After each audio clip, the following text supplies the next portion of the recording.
because we know this unprecedented assault on black political representation. Because the Congressional Black Caucus is not a threat.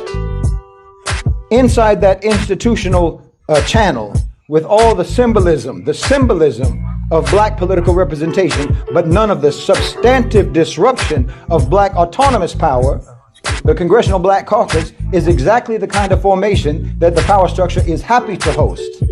They're happy to host that. It doesn't build cooperative banks that route black wealth around the asset management oligarchy. Talking to Roland Martin on the phone, and it's saddened. I'm really saddened by this, to say this. Black people, we gotta wake up. We gotta wake up. We don't vote. We didn't show up for Kamala Harris. They are running around here, yelling and screaming, acting like a fool. The Black Caucus, who is all immigrants, y'all. Those are all immigrants. They're not you. They are getting paid to bring you down and put you in last place and put their people before you. Might have to drop a dime on this. For sure. You know what I'm saying? You gotta stop it. I don't like that shit. For sure, bro. I don't like that shit.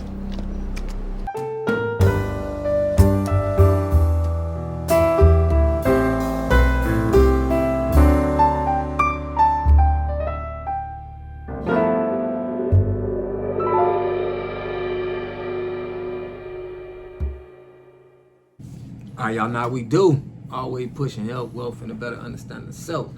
So check this out, y'all. In this video, we going over how black Americans are going off on the Congressional Black Caucus, the Democrats, and all of the black organizations that's supposed to be helping black people.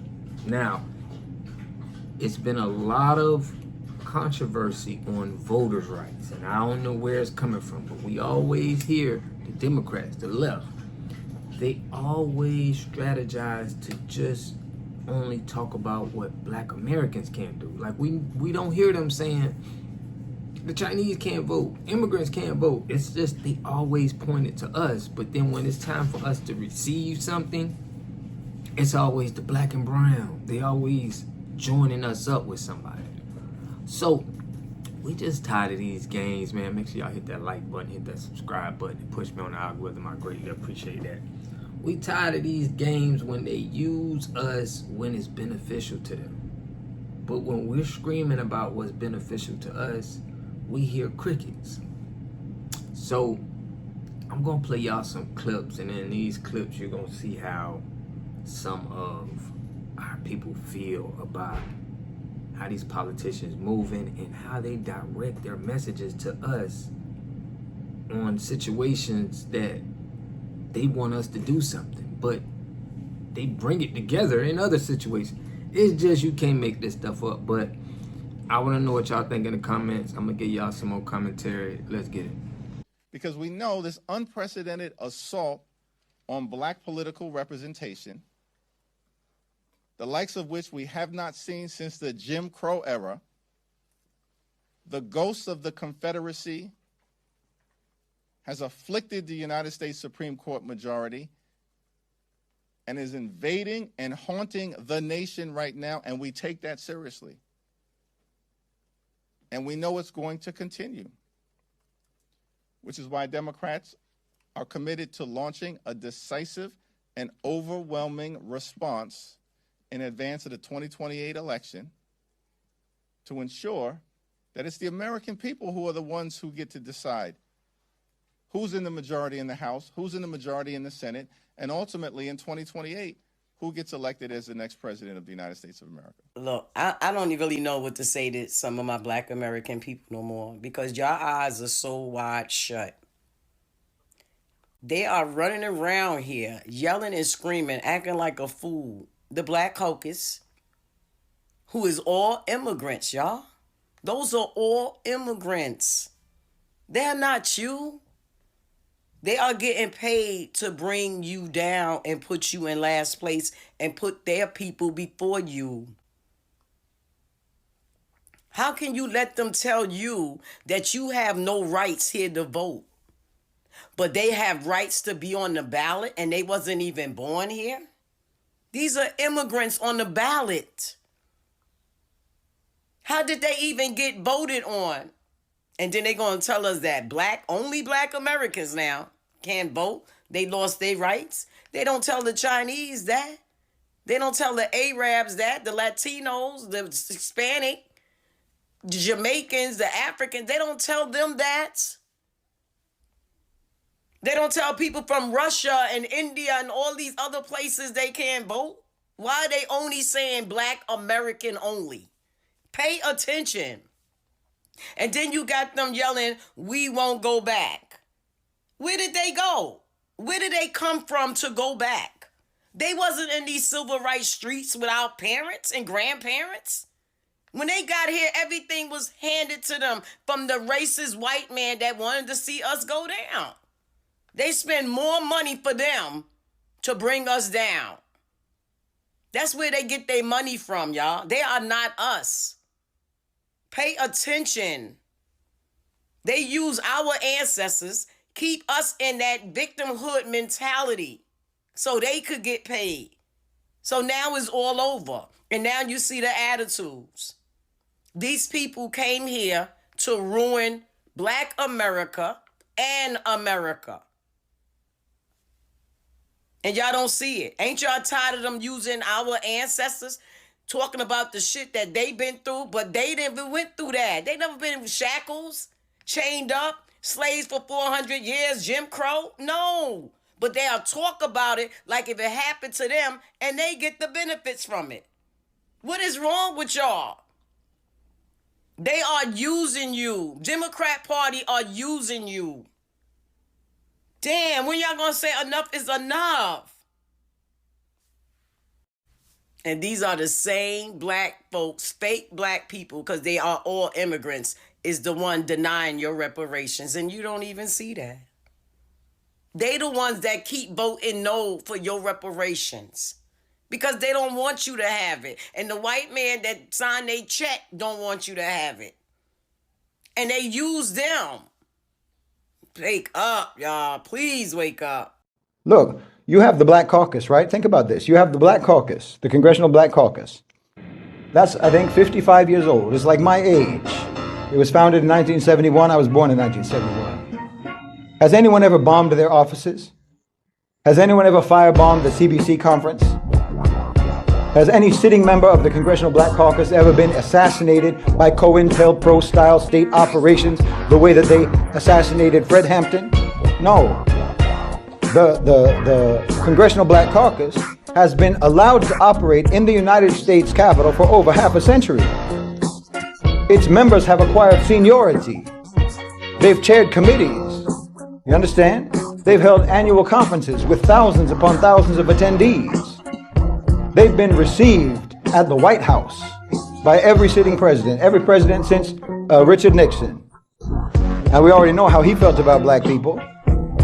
They've been protected. Understand me.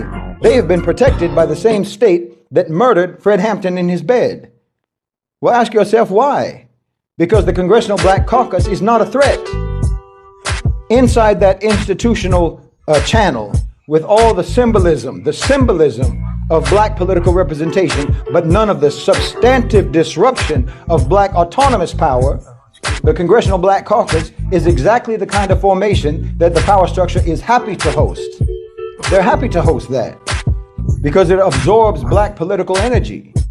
You understand? And it absorbs that, and it produces nothing but speeches and resolutions and press conferences and so forth. It doesn't feed children outside of the state's permission, outside of the system. It doesn't run schools outside of the state's curriculum. It doesn't build cooperative banks that route black wealth around the asset management oligarchy. It doesn't establish endowments like Waqf networks that escape federal taxation. It doesn't organize international black solidarity in ways that will bypass dollar hegemony. No, it operates completely inside the institution, inside the system, on the system's own terms. And the system has correctly calculated that nothing it does will ever damage the system. So it lives. For 55 years, it has lived untouched. Like I say, now compare that to the projects that we've been talking about. Compare that to the projects we've been talking about. Greenwood, Black Wall Street, destroyed. Wilmington, destroyed. Garvey, imprisoned and deported. The Black Panthers, assassinated, infiltrated, dismantled, moved, actually literally bombed from a helicopter in the middle of the city. The pattern is impossible to miss once you see it. It's impossible to not understand what that pattern means. The institutional black formation that operates inside the political system is left alone. But the autonomous black community formations that operate outside the system, they're targeted. The same power structure that murdered Fred Hampton protected the Congressional Black Caucus, and for the same reason. For the same reason. So now look at the historical record. Look at the historical record with this manner of thinking. The fact that they burned down what they burned down is evidence that what was being built was correct and was working. Voting, the institutional, the Congressional Black Caucus, the symbolic representation, those are the activities that they offer to your grandmother and to your generation instead of the things that your grandmother was actually fighting for. And they offered them precisely because they had already calculated that would not endanger them in any way, that wouldn't threaten their power and their control and their domination. They burned what was dangerous, and they tolerated and they rewarded what was harmless. The historical record of what they burned and the historical record of what they did not burn is the most reliable map that you have of what's worth trying to build, of what's worth standing for, especially now when Uncle Sam's lighter is running out of lighter fluid. Talking to Roland Martin on the phone, and it's saddened. I'm really saddened by this, to say this. Black people, we got to wake up. We got to wake up. We don't vote. We didn't show up for Kamala Harris. To the Black American community, y'all better start claiming yourselves as what y'all are, because a lot of these politicians, especially a part of the Blue Party, they're rushing to the top. A lot of these people who are descendants of immigrants or who may be of immigrant or who are immigrants, they all keep trying to get jobs in government because it's a wealth transfer and it's a destiny swap. This has been in the making and in the plan for 200 or 300 years now. And I'm gonna let y'all know this now. Honestly, it seems like this administration is trying to slow it down. Only thing they needed was just a little bit more than 10% to doubt Kamala Harris and not show up and vote. If anybody ever watched Roland Martin's show and watched Joy Reid, the numbers don't lie. The numbers are there. You know, it showed a huge drop off. Remember, y'all, Barack Obama won Florida twice. He won Pennsylvania twice. I think he won Ohio once. He won Michigan. Listen, we're not turning out. We don't vote.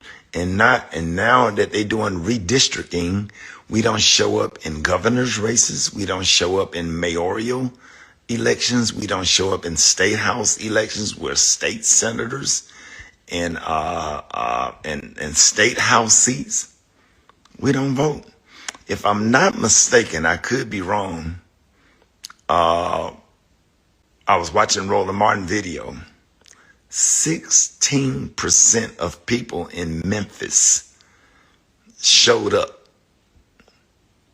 16%. 16%. If you go to Roland Martin, look at Roland Martin's latest video. And I think he was doing a speech in Memphis asking them what happened. All these people, man, if you see what's going on in Mississippi, Alabama, and Tennessee, it's going to get worse.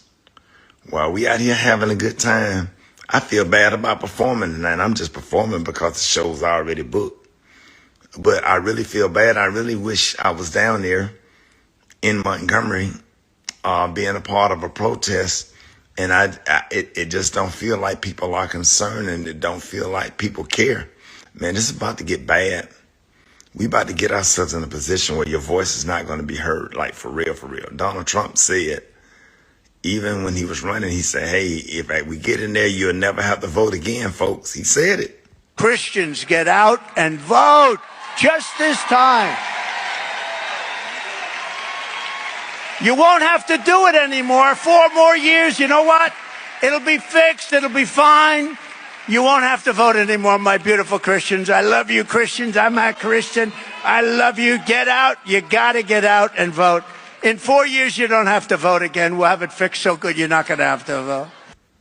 He said, if we win, you will never have to vote again. He said it. I remember making a video about it when he said it. We are in some scary times. He is emboldening white supremacists. White supremacists bothering and attacking black people. And I'm telling you, man, we about to go into some dangerous time. The only difference between the civil rights movement and right now, during the civil rights movement when Dr. King was alive, Lyndon B. Johnson, John F. Kennedy, and Lyndon B. Johnson was in office. The difference what we're facing is Donald Trump is in office. Lyndon B. Johnson was in the White House, and I remember him sending, either him or John F. Kennedy sending federal soldiers down for the Freedom Riders to protect them and the kids that was trying to integrate the schools or whatever. But you got a president that is promoting and will pardon anybody that go to jail for their racist act. White supremacy is real, and these laws were based on white supremacy and white men being, like that guy said in the video, just awful. And to the point where they had to create laws around awfulness. And now we're in a bad position, and I'm concerned. I'm concerned. A lot of people gonna suffer. The way this country is being ran and the attack on black people is unreal. And for a long time, these people are really their grandparents and their great-grandparents. And what I'm seeing and how they move into redistrict and cut out almost, if I'm not mistaken, the way they split Memphis up where their voice won't be heard in the state of Tennessee. And I don't know what they're going to do in the state of Alabama and Mississippi. But yeah, we are living in a modernized Jim Crow. It's on the way. It's here. And it's going to get worse. It's going to get worse. So, y'all please tell people to be aware and share the videos, everything you see that's going on in these state houses, and to get out and vote and to let your voice be heard. We are concerned. Only thing we can do in the media is report it. And that's it. So y'all be safe out there.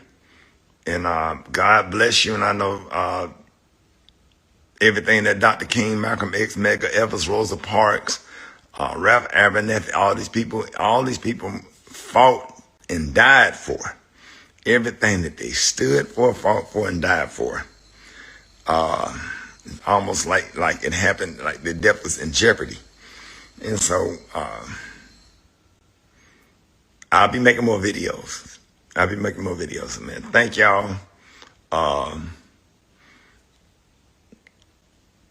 Fight the powers that be. God bless y'all. I appreciate y'all. What's up, y'all? A community must have three things to have a community in it.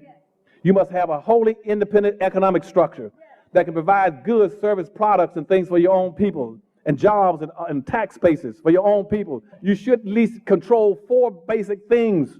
You should be trying to control water, food, medicine, and energy to be able to survive and compete. Here we got Mr. Pollock. He had a cornfield. He took advantage of a free water test from us, and this is what we found in this water. We found sulfur, we found hardness, and we solved these problems with an easy fix of 2 tanks.